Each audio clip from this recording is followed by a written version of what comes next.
Hey everyone, how you doing? Irit here for CSM Practice. Again, this is another episode in our CSM Practice podcast where we bring in expert minds from the industry to just share what works for them so that you can double down and see, is this going to work for me? Today I have a very special guest, Christine Boermeester, here with us. And the reason I'm so excited is two things. First of all, she actually got to be the finalist in the USCS Excellence Awards. She was at the dinner in 2023, became a finalist. So first of all, Christine, congratulations. Thank you so much. I was honored to be nominated. Christine, what's the size of your team? Where do you work? Maybe in 20, 30 seconds, you can kind of shed light on how your world looks like. So I work for a company called Deltek. We specialize in project-based businesses. The majority of our customers are architects, engineers, government contractors, creative agencies. We're a global company with offices around the world. My team is about 80 customer success managers that are located globally, primarily in the United States, but also have a big footprint in Europe and APAC as well. When was the first time you got a job as a head of CS? I started in customer support and moved over to customer success probably about 7 or 8 years ago. And I started as what we call a customer engagement manager, then moved into a leadership position from there. I had previously been a customer support manager, so was happy to step back into leadership and start managing customer success managers. So that's probably been 5 or 6 years managing customer success managers and continuing to grow the size of my team and product lines and geographies as well over that time. I want to ask you, what was the main difference moving from support? Everybody says support is such a reactive world and a reactive team. And then you go into CS and you're supposed to be super proactive.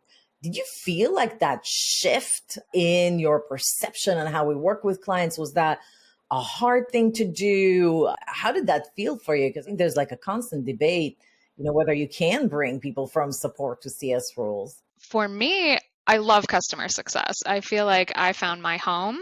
And in support, like you said, it is reactive. It's one-off conversations with customers, but you don't necessarily get to see it all the way through or get a holistic view of the customer.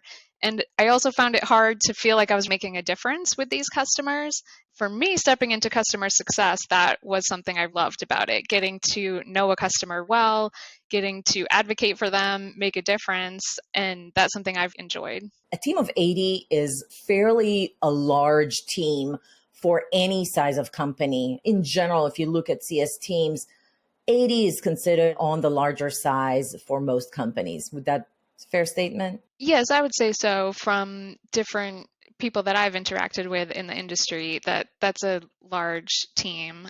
That's just a piece of the customer success team at Deltek as well. So our whole team is probably over 200 people. If you're still listening to this episode, one of the things that we're going to share today, there's two ways to scale in CS organization. One, you structure it properly, segmentation, specialized roles, CSM to customer ratio, engagement models, all of that.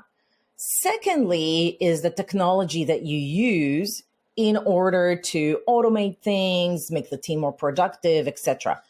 In today's conversation, we're going to double down on the first, which is the structure, specialized roles. And in fact, Christine, you started a new specialized role, correct? Yes. Over time, as our team's gotten larger and larger, we have created different specialized roles within our organization. And about a year ago, we launched a new team, a renewal processing team within our organization. Who used to do the process before, and what was the main objective in getting this team set up? It was on the customer success managers before to process all of their renewals. And what we had found is that it took the customer success managers about 40 hours on average for each renewal to get it from start to finish, closed won in our organization. And that is precious time that is the customer success manager is not using to spend with their customers, to talk with them and build up relationships.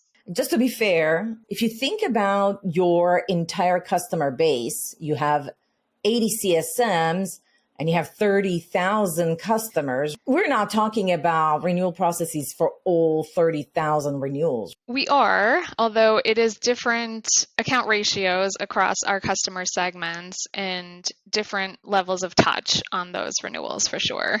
So the renewal processors are going to process all of the renewals, but the CSMs, you have different types of CSMs for each segment? Yes, that's correct. Our smallest tier are very small business customers. Those customer success managers are handling 500 plus accounts each. And then in our small business segment, the CSMs previously were handling about 100 customers, and we've been able to scale that up to almost 200, about 175. Our mid-market CSMs are handling about 60 accounts. And then at the enterprise level, depending on the size of the customer, they may have 5 to 20 customers. The renewal processors, are they segmentized as well? So these are CSMs, right? Yes. So we put them at essentially the associate CSM level, so a junior resource, a level 1, and they are helping our 2 bottom tiers, so our smallest businesses, where the CSMs have such a high number of accounts that we could increase their efficiency by taking some administrative work off their plate. Okay, so you got junior CSMs here in these 2 segments, the 275 and the 1500, and they're supported by a renewal processor. Yes.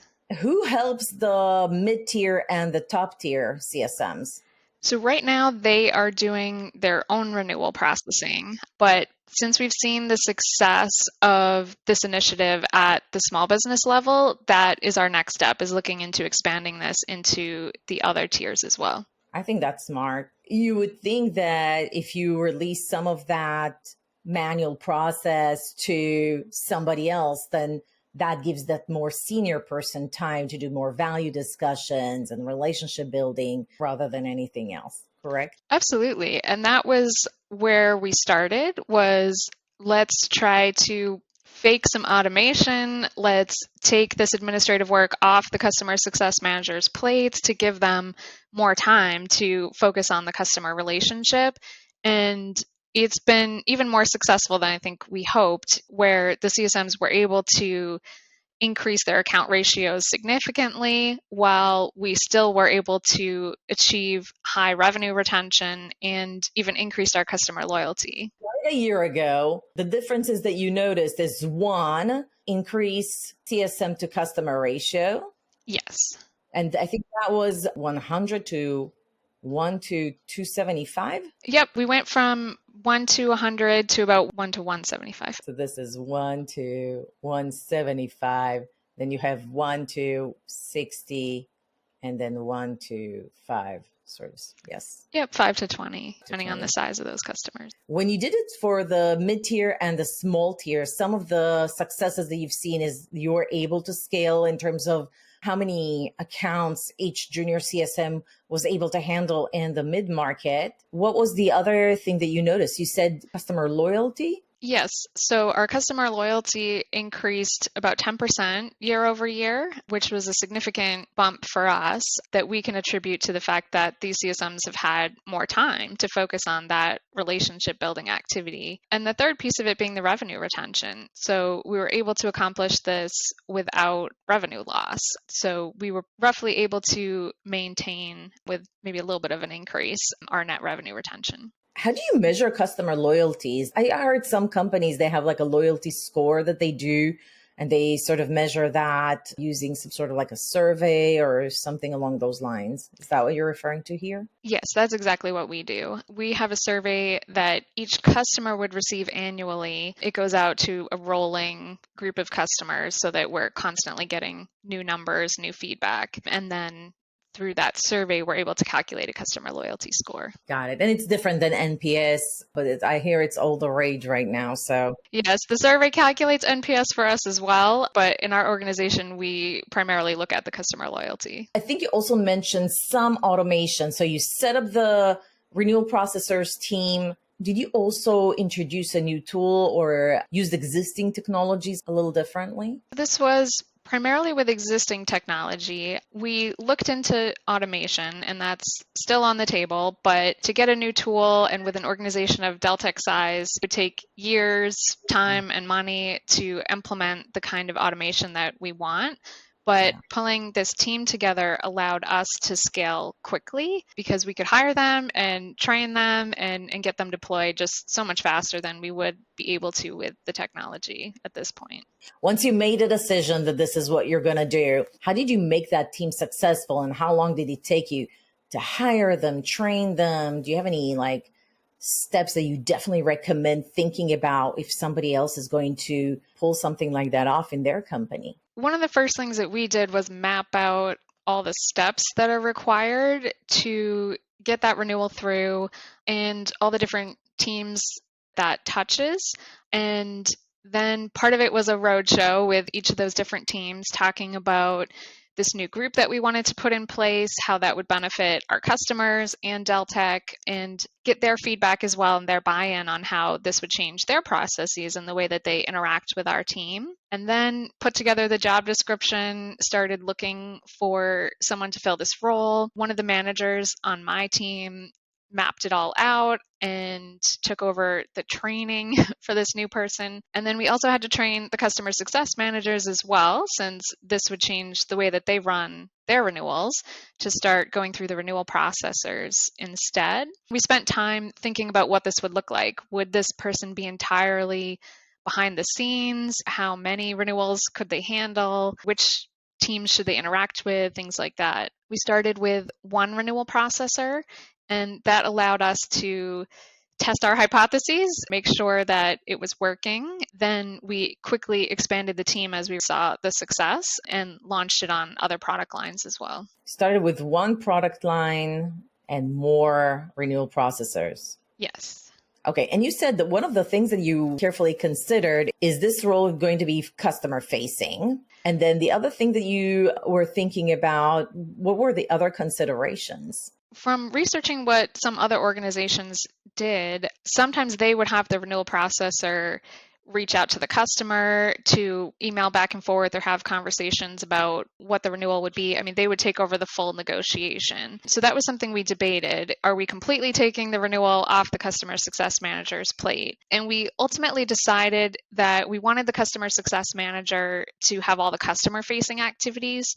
So they still open the conversation. They still email back and forth or have meetings with their customers, but then they offload that processing work to the renewal processor, and the customer doesn't end up seeing the renewal processor at all. What made you make that decision? I could see how it might give you flexibility in the type of people you hire as a renewal processor. They don't have to have the greatest communication skills. They could just be in the back end and do the work. Was there another advantage? Yep. What you just said is part of it. And then we were also just thinking about the fact that the CSM has spent a lot of time getting to know their customer, build that relationship, and felt like it could be awkward to pull someone in just to have them process a renewal and then go back again. And we already have a lot of different roles at Deltek, and we get role confusion with our customers.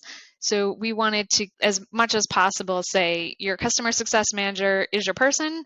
You can go to them for everything and have them drive all the conversations.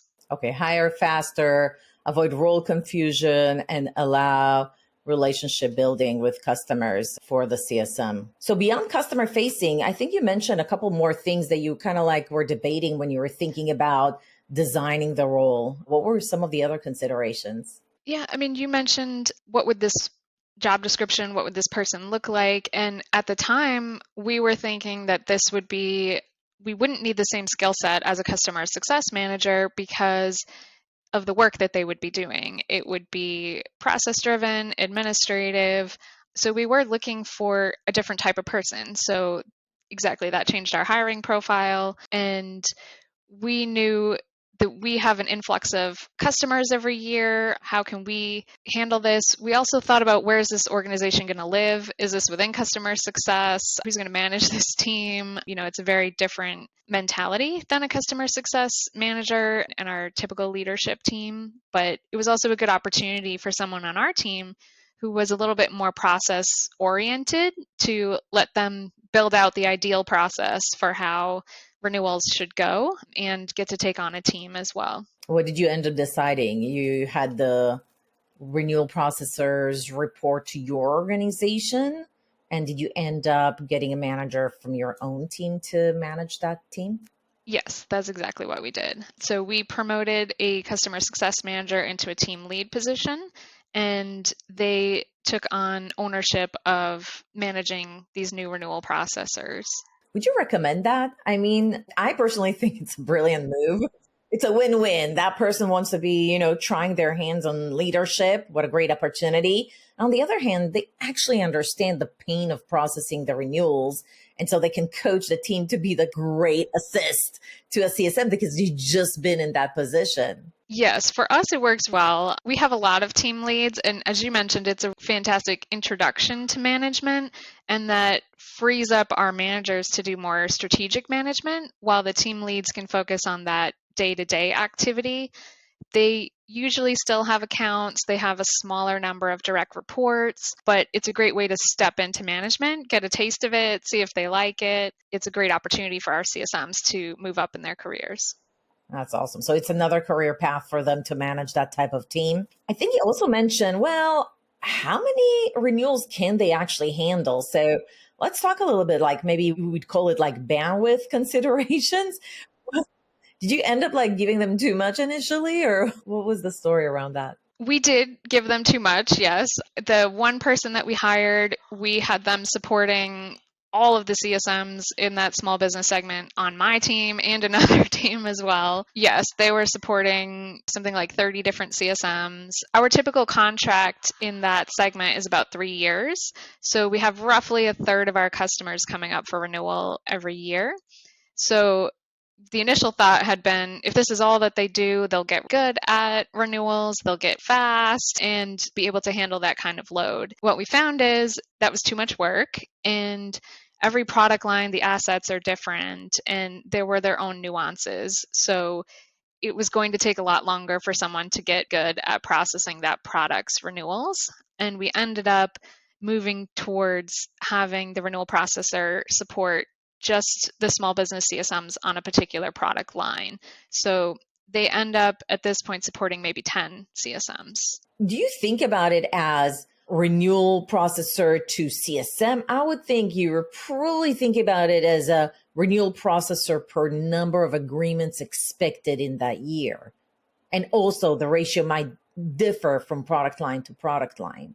Yes, that's correct. Because some of the products, it's just more complicated to process, and some of them it isn't. So it's approximately 10 CSMs, but they are spread out by product. So each renewal processor is supporting one particular product line. Okay, so each specializes in one product line. I bet there's some people listening to this and say, we only have one product line, Irit. But the point is, regardless of how many product lines you actually have, think about how complex is your contract.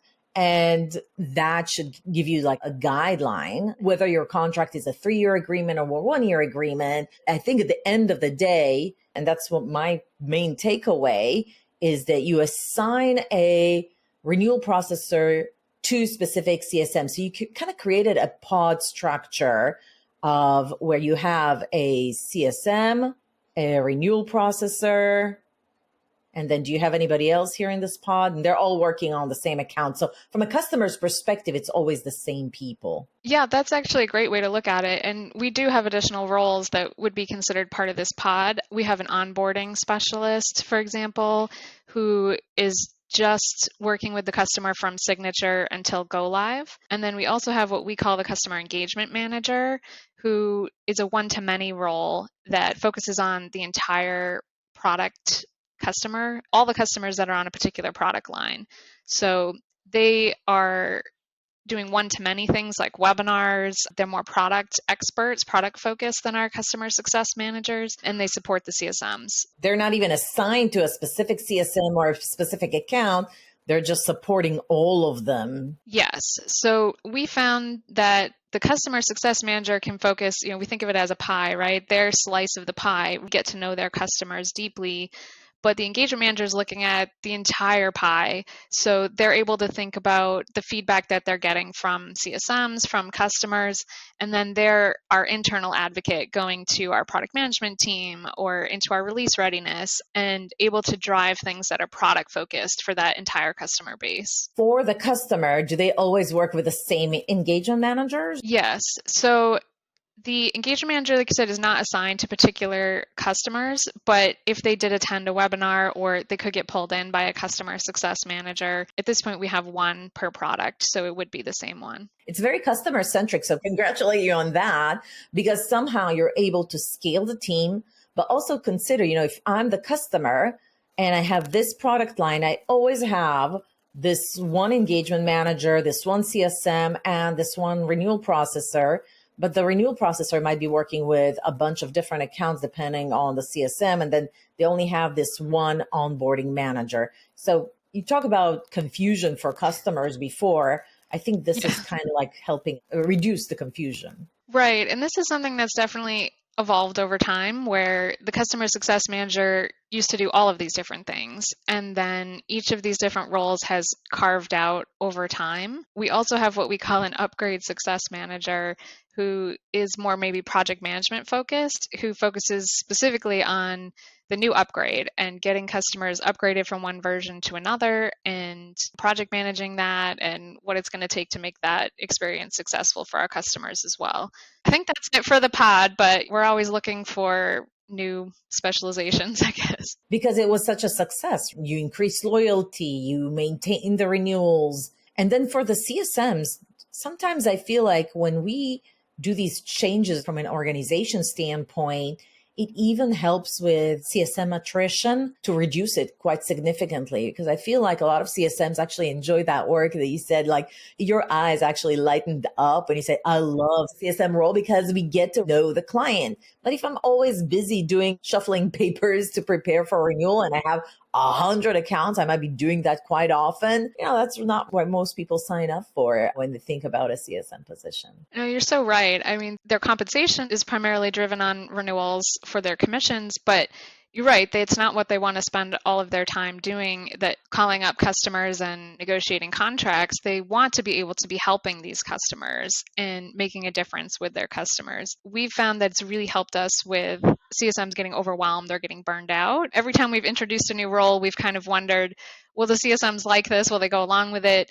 And overwhelmingly, the feedback has been happiness to be able to take something off of their plate and to be able to focus on the part that they're enjoying the most and that they're best at. Christine, what do you think that was the most difficult part in kind of like making this happen? Overall, it's been positive. It was one thing I did wonder, will the CSMs let go of this, especially because this directly ties to their commission?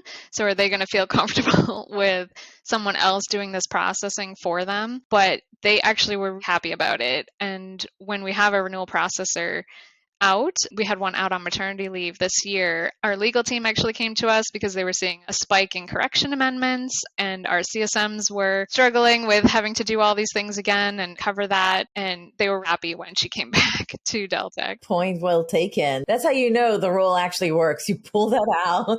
Now you don't have it anymore. You mentioned you did leverage technology to some degree. You didn't invest in a new one. Before we started recording, you kind of say, hey, company our size, introducing a new technology integrated with other technologies would have been a real nightmare. What are the few tweaks that you've made in your existing tech stack made a big difference to just allow this to work so wonderfully? We use Salesforce for processing our renewals, and we have a couple product lines that use Configure Price Quote, the CPQ tool in Salesforce. So both of those things have helped us, and we've built some automation in there, like having renewal ops generate automatically when one closes, but they still need to be edited and updated. We still need approvals for changes at times. We have DocuSign for customer signatures. So those are some of the tools that we're using to speed things up. And I'm sure, like many customer success organizations, we leverage Gainsight as well very heavily to manage our customers. So you have salesforce.com, you leverage CPQ, all of that sort of is integrated with Gainsight. Is Gainsight being used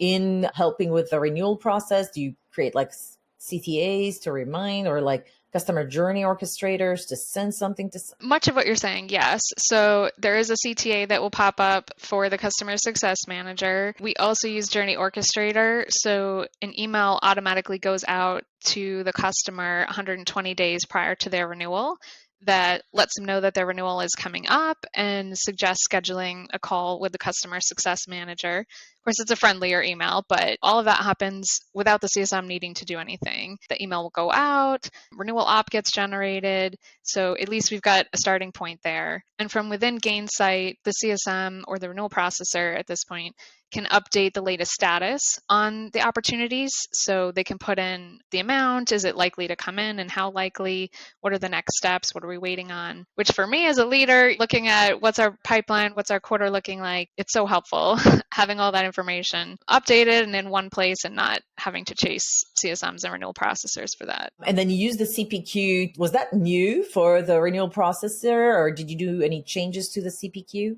So what CPQ lets us do is it's a bit more automated than the Salesforce side in terms of the renewal ops, and the rules and the approvals as well can all be done within CPQ. It has worked best for us, I guess maybe our more simpler product lines where there aren't a lot of different bundles or assets or changes that need to happen. It takes time. I mean, one of our products, it took about 18 months to get onto CPQ. So we're very slowly moving the different product lines onto CPQ. So we only have a few at this point, and the majority are just processed through Salesforce. Is there any other tool that you used in terms of the renewal process to help with productivity, so that eventually the renewal processor could potentially support more agreements, or anything that you're thinking about going forward? We use DocuSign as well, so that helps. I mean, that's something a renewal processor can send out the DocuSign for customer signature once everything's been agreed upon. It wouldn't rely on a customer success manager to attach a form to an email and send it out and chase the customer for signature. So that's also been a helpful tool for us. I've talked about we're sort of faking automation with renewal processing, but I'd love to make it even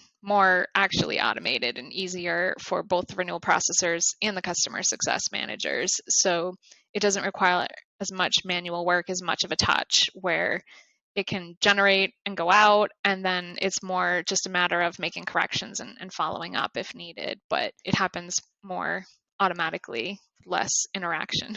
All your dashboards are in Gainsight and Salesforce at the moment? In Gainsight primarily, yes. Primarily, even the renewal ones, correct? Yes.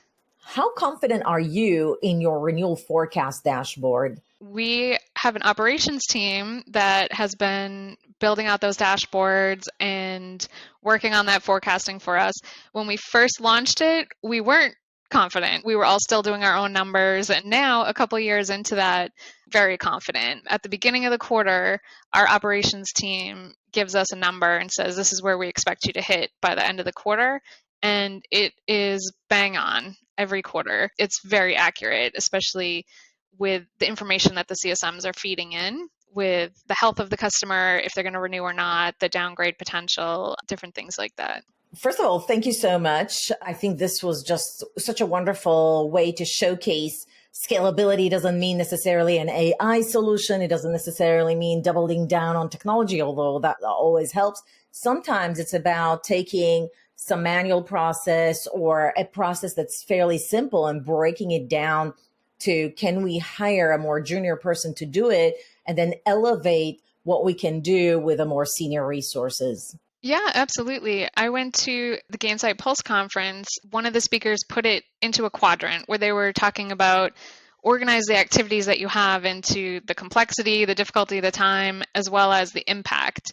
And this was an area where it gave us a lot of opportunity to fake that automation, but take something off of the CSM's plate and let them focus on the activities that are going to have a higher impact and that are higher complexity. All right, maybe last words, like if somebody wants to do it in their own organization, whether it's just a specialized role or a renewal processor, how do you know that this would be the right fit for them? Who would you recommend actually carefully considering a renewal processor role? And what are like the 3 things they should absolutely do in order to be successful in such an initiative? Yeah, I mean, I know as you've mentioned, not all organizations have multiple product lines or the complexity that we do potentially on our product lines and in our organization. But I think everyone can take a look at the activities that their CSMs are working on and spending that time to think about, is that where you want them spending their time? Are they focusing on the right activities that are driving the right value for the customers and for your organization?